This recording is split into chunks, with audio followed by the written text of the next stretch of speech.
శ్లోకం ఒకటో అధ్యాయము విషాదయోగం 10 అపరాప్తం తదస్మాకం బలం భీష్మాభిరక్షితం పరాప్తం త్విదమేతేషాం బలం భీమాభిరక్షితం భావార్థం భీష్ముడు రక్షిస్తున్న మా సేన అపారమైనది భీముడు రక్షిస్తున్న వారి సేన పరిమితమైనది సందేశం సంఖ్యాబలం కంటే ధర్మబలమే ముఖ్యము శ్లోకం పాయింట్ 1 అయనేషు చ సర్వేషు యథాభాగమవస్థితా భీష్మమేవాభిరక్షంతు భవంతః సర్వ ఏవ హి భావార్థం అందరూ తమ తమ స్థానాల్లో ఉండి భీష్ముని అన్ని విధాలా కాపాడండి సందేశం భయంతో చెప్పే ఆజ్ఞల్లో స్థిరత్వం ఉండదు శ్లోకం పాయింట్ 1-2 తస్య సంజనయన్ హర్షం కురువృద్ధః పితామహ సింహనాదం వినద్యోచ్చై శంఖం దద్మౌ ప్రతాపవాన్ భావార్థం కౌరవుల పితామహుడు భీష్ముడు సింహనాదం చేస్తూ శంఖం ఊదాడు దుర్యోధనునికి ధైర్యం వచ్చింది సందేశం పెద్దల ధైర్యం ఇతరులకు తాత్కాలిక ఉత్సాహం ఇస్తుంది శ్లోకం పాయింట్ 1-3 తతః శంఖాశ్చ భేర్యశ్చ పణవానకగోముఖా సహసైవాభ్యహన్యంత స శబ్దస్తుములోభవత్ భావార్థం శంఖాలు భేరీలు మృదంగాలు ఒక్కసారిగా మోగి గొప్ప శబ్దం ఏర్పడింది సందేశం యుద్ధం ప్రారంభానికి ముందు వాతావరణం ఉగ్రంగా మారుతుంది శ్లోకం పాయింట్ 1-4 తతః శ్వేతైర్హయైర్యుక్తే మహతి స్యందనే స్థితౌ మాధవః పాండవశ్చైవ దివ్యౌ శంఖౌ ప్రదద్మతు భావార్థం తెల్ల గుర్రాల రథంలో ఉన్న శ్రీకృష్ణుడు అర్జునుడు దివ్య శంఖాలను ఊదారు సందేశం ధర్మపక్షంలో దైవసన్నిధి ఉంటుంది శ్లోకం 15 పాంచజన్యం హృషికేశో దేవదత్తం ధనంజయ పౌండ్రం దద్మౌ మహాశంఖం భీమకర్మా వృకోదర భావార్థం శ్రీకృష్ణుడు పాంచజన్యాన్ని అర్జునుడు దేవదత్తాన్ని భీముడు పౌండ్రాన్ని ఊదాడు సందేశం ధర్మపక్షంలో ఏకత్వం ఉంది శ్లోకం పాయింట్ 1-6 అనంత విజయం రాజా కుంతీపుత్రో యుధిష్ఠిర నకులః సహదేవశ్చ సుఘోషమణి పుష్పకౌ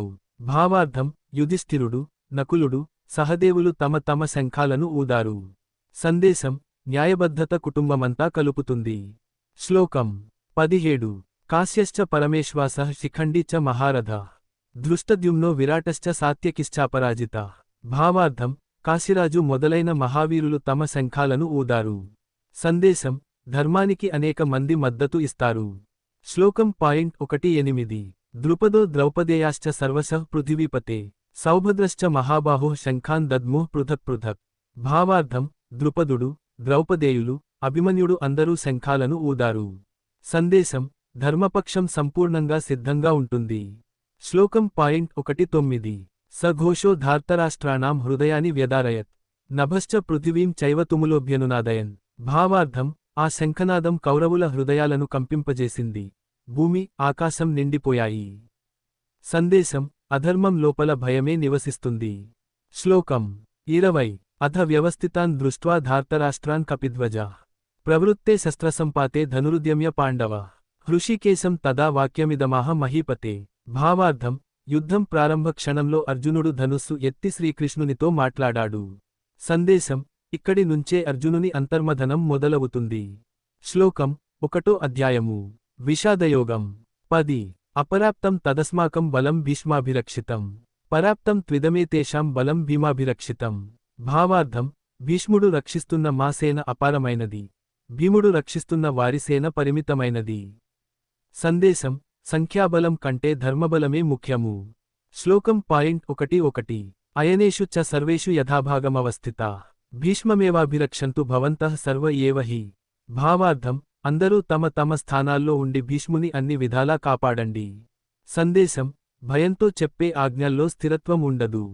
శ్లోకం పాయింట్ 1-2 తస్య సంజనయన్ హర్షం కురువృద్ధః పితామహ సింహనాదం వినద్యోచ్చై శంఖం దద్మౌ ప్రతాపవాన్ భావార్థం కౌరవుల పితామహుడు భీష్ముడు సింహనాదం చేస్తూ శంఖం ఊదాడు దుర్యోధనునికి ధైర్యం వచ్చింది సందేశం పెద్దల ధైర్యం ఇతరులకు తాత్కాలిక ఉత్సాహం ఇస్తుంది శ్లోకం పాయింట్ 1-3 తతః శంఖాశ్చ భేర్యశ్చ పణవానకగోముఖా సహసైవాభ్యహన్యంత స శబ్దస్తుములోభవత్ భావార్థం శంఖాలు భేరీలు మృదంగాలు ఒక్కసారిగా మోగి గొప్ప శబ్దం ఏర్పడింది సందేశం యుద్ధం ప్రారంభానికి ముందు వాతావరణం ఉగ్రంగా మారుతుంది శ్లోకం పాయింట్ 1-4 తతః శ్వేతైర్హయైర్యుక్తే మహతి స్యందనే స్థితౌ మాధవః పాండవశ్చైవ దివ్యౌ శంఖౌ ప్రదద్మతు భావార్థం తెల్ల గుర్రాల రథంలో ఉన్న శ్రీకృష్ణుడు అర్జునుడు దివ్య శంఖాలను ఊదారు సందేశం ధర్మపక్షంలో దైవసన్నిధి ఉంటుంది. శ్లోకం 15 పాంచజన్యం హృషికేశో దేవదత్తం ధనంజయ పౌండ్రం దద్మౌ మహాశంఖం భీమకర్మా వృకోదర. భావార్థం శ్రీకృష్ణుడు పాంచజన్యాన్ని, అర్జునుడు దేవదత్తాన్ని, భీముడు పౌండ్రాన్ని ఊదాడు. సందేశం ధర్మపక్షంలో ఏకత్వం ఉంది. శ్లోకం 16 అనంత విజయం రాజా కుంతీపుత్రో యుధిష్ఠిర నకులః సహదేవశ్చ సుఘోషమణి పుష్పకౌ. భావార్థం యుధిష్ఠిరుడు, నకులుడు, సహదేవులు తమ తమ శంఖాలను ఊదారు. సందేశం న్యాయబద్ధత కుటుంబమంతా కలుపుతుంది. శ్లోకం 17 కాశ్యశ్చ పరమేశ్వాసః శిఖండీ చ మహారథ దృష్టద్యుమ్నో విరాటశ్చ సాత్యకిశ్చాపరాజిత. భావార్థం కాశీరాజు మొదలైన మహావీరులు తమ శంఖాలను ఊదారు. సందేశం ధర్మానికి అనేక మంది మద్దతు ఇస్తారు. శ్లోకం 18 ద్రుపదో ద్రౌపదేయాశ్చ సర్వశః పృథివీపతే సౌభద్రశ్చ మహాబాహో శంఖాన్ దద్ముః పృథక్ పృథక్. భావార్థం ద్రుపదుడు, ద్రౌపదేయులు, అభిమన్యుడు అందరూ శంఖాలను ఊదారు. సందేశం ధర్మపక్షం సంపూర్ణంగా సిద్ధంగా ఉంటుంది. శ్లోకం 19 స ఘోషో ధార్తరాష్ట్రాణాం హృదయాని వ్యదారయత్ నభశ్చ పృథివీం చైవ తుములోభ్యనునాదయన్. భావార్థం ఆ శంఖనాదం కౌరవుల హృదయాలను కంపింపజేసింది. భూమి, ఆకాశం నిండిపోయాయి. సందేశం అధర్మం లోపల భయమే నివసిస్తుంది. శ్లోకం 20 అథ వ్యవస్థితాన్ దృష్ట్వా ధార్తరాష్ట్రాన్ కపిధ్వజా ప్రవృత్తే శస్త్రసంపాతే ధనురుద్యమ్య పాండవ హృషికేశం తదా వాక్యమిదమాహ మహీపతే. భావార్థం యుద్ధం ప్రారంభ క్షణంలో అర్జునుడు ధనుస్సు ఎత్తి శ్రీకృష్ణునితో మాట్లాడాడు. సందేశం ఇక్కడి నుంచే అర్జునుని అంతర్మథనం మొదలవుతుంది.